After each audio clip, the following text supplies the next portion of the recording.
আমরা কলকাতা এয়ারপোর্টে নেমে গাড়ি ধরে নিয়েছি। এই সাবু আমাদের নিতে এসেছে যথারীতি। আমরা এবার মেদিনীপুরের উদ্দেশ্যে রওনা দিচ্ছি।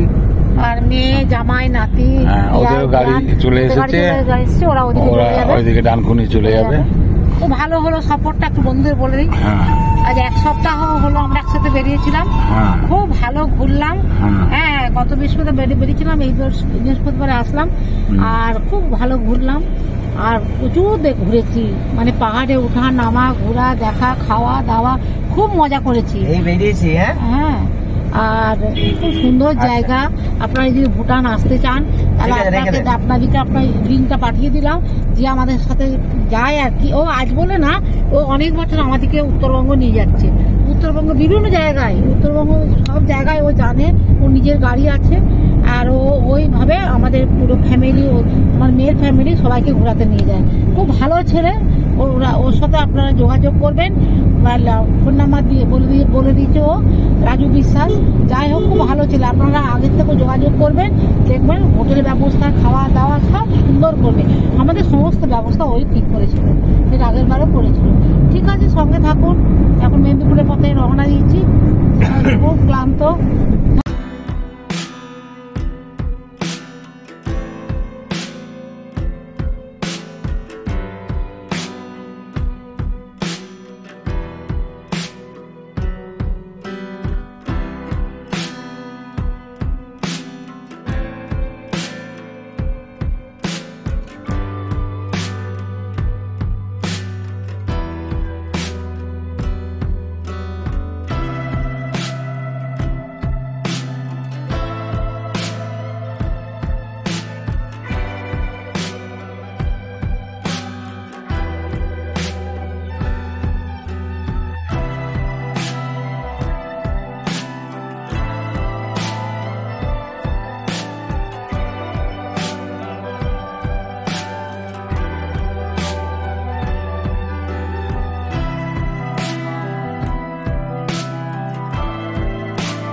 এই মাত্র মানে ব্যাক করলাম। আর ভুটান থেকে কালকেও ওখানে ছিলাম, ওই গরুমারা অভয়ারণ্যে, ওখানেও ছিলাম। আজকে সকালবেলায় ফ্লাইটে উঠে আর এই যে এতক্ষণে পৌঁছালাম ওখান থেকে, ভাবুন উত্তরবঙ্গ থেকে এতক্ষণে পৌঁছালাম। যাই হোক, ভিডিওগুলো সব ছাড়বো, সবাই দেখবেন, খুব ভালো লাগবে আপনাদের। একটা কি খারাপ হয়েছে বলুন তো, আমার খুব মন খারাপ হয়ে গেছে। বাগডোগরা এয়ারপোর্টে আমি ভুটান থেকে লঙ্কার প্যাকেট নিয়েছিলাম, খুব সুন্দর লঙ্কা খেলো, খুব লোভনীয়। ওখানে লঙ্কা চপ খেলাম তো, আর নিয়েছিলাম 1 প্যাকেট। এত ভালো লঙ্কাগুলো খুঁজে খুঁজে মার্কেটে নিয়েছিলাম। দিয়ে ওখানে এয়ারপোর্টে লঙ্কাগুলো অন্তত 4 ইঞ্চি 5 ইঞ্চি করে লম্বা, হ্যাঁ, আর মোটা, আর দেখতেও লাল টকটকে। হ্যাঁ, যার জন্য ওই লঙ্কা চপও খেয়েছি। হ্যাঁ, যার জন্য আমি নিলাম গাছ করবো। আমি তো গাছ খুব ভালোবাসি। আমি যে টবে, এখন তো শীতকাল, টবে তাহলে ফেলে দেবো, বিছাবে গাছ করবো। তা আমার প্যাকেট সহ নিয়ে নিল, এত মনটা খারাপ হয়ে গেল না। আমি লঙ্কাটা নিলাম ভুটান থেকে। হ্যাঁ, সব চেকাররা ছিল। হ্যাঁ হ্যাঁ হ্যাঁ। আর তোমার তো ব্লেড নিয়ে নিল। আমার ব্লেড, হ্যাঁ, নতুন 2টো ব্লেড ছিল, ব্লেড নিল। যাওয়ার সময় কিছু না, যাওয়ার সময় ইন্ডিগোতে গেলাম, কেউ কিছু বললো না, আর ফেরার সময় নিয়ে নিল। আর সত্যি কথা বলতে আমার লঙ্কাটার জন্য খুব মন খারাপ লাগে, যে লঙ্কাটা আমি এখানে করবো বলে গাছটা আমি বললাম অনেকবার, শুনলো না, দিল না। যাই হোক, দেখা যাক কিভাবে আনা যায়। এটা খুব চেষ্টা করে আপনার যদি আনতে পারে আপনাদের দেখাবো যে আমার হারিয়ে যাওয়া লঙ্কা আমি আবার ফিরে পেয়েছি, এবং ওটা দিয়ে রেসিপিও হবে। হারিয়ে যাওয়া লঙ্কা আমি আবার ফিরে পেয়েছি, এটা আপনাদের যদি পাই তাহলে দেখাবো। ঠিক আছে, খুব ক্লান্ত শরীর, আর বইছে না, ভীষণ ক্লান্ত। মানে খাওয়া দাওয়া, শুনুন, আমাদের এখানে যা খাওয়া দাওয়া ওখানকার সব অনেক পার্থক্য। ওখানকার লাইফস্টাইল আলাদা, আমাদের এখানকার আলাদা। ওখানে 9টার মধ্যে খাওয়া দাওয়া শেষ হয়ে যাচ্ছে, 10টার মধ্যে শুয়ে পড়েছি, আর 9টার সময় টিফিন করি। যাই হোক, যেখানকার যেমন সেখান তো মানতেই হবে, আমরা তো ট্যুরিস্ট গেছি। যাই হোক, সবাই ভালোভাবে ফিরে এসেছি। তো খাওয়া দাওয়া ঠিকঠাকই ছিল, অসুবিধা কিছু নেই। কালকেও খুব আনন্দ করেছি, সব কিছুই পাবেন। আজকের মতো রাখছি তাহলে। আর ভিডিওগুলো সব মন দিয়ে ভালো করে সুন্দরভাবে দেখবেন। আজকের মতো রাখি, নমস্কার, ধন্যবাদ।